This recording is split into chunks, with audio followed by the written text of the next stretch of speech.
Happy Learn a Thing Thursday, everybody. As always, if you like the vintage item that I am showcasing, you can find it in my Etsy shop, which is Touch of Teal Upcycling to it. So these two glasses are made by the same person. They are the same line, but they're very, very different. This is Indiana glass. Pattern is called Thumbprint. And this is the goblet of the collection. And this is also Indiana glass, Thumbprint pattern. And this is the sherbet glass of the collection. The original glass plant for Indiana glass opened in 1897 and was bought and turned into Indiana Glass Company in 1907. From there, it was bought by the National Glass Company, and then the National Glass Company went out of business, and the assets were sold. Then in 1957, Lancaster Lens Company bought a controlling share in Indiana Glass Company. And Lancaster Lens Company changed their name to Lancaster Glass Company because they had already had multiple other glass manufacturers under their conglomerate, including Colony Glass. But by being restructured into the Lancaster Glass Company organization, Indiana Glass was allowed to have Tierra exclusives added to their line. Now, Tierra exclusives were exclusives held by Lancaster Glass Company for their plants to make. And in the 1970s, Tierra exclusives were sold similarly to how a Pure Romance or a Scentsy is sold. They would have house parties.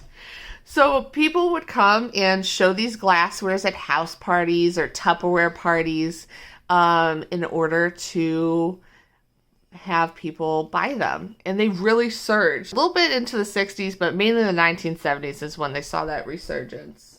And this thumbprint design was called Excelsior, and it was made in the 1800s by Adams Glass Company. And then it kind of got passed around similarly to how Indiana Glass was passed around and bought by different manufacturers. But this pattern really became popular at the Chicago World's Fair, which was held between May 1st, 1893 and October 30th, 1893. Originally, this pattern showcased clear glass with a ruby red rim, sometimes even lined in gold. But when Indiana Glass became able to use the pattern through Lancaster Glass, Indiana Glass made several versions of this thumbprint pattern. Probably most popular was their clear glass with the ruby rim. It's very similar to the original thumbprint glasses. Started in the late 1950s, early 1960s. However, they also made them in gold, olive green, and cobalt, as well as a few other colors. I believe these to be around 1960s, so 1961, 1962, early 1960s. Just through my research, that's when they made this beautiful cobalt glass in this pattern. If you are interested in having these pieces for your own, I have 6 of these sherbet glasses. They stand about 3 inches high and 4 inches wide.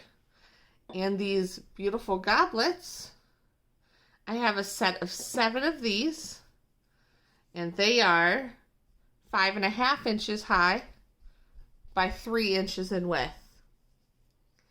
Thanks for joining me.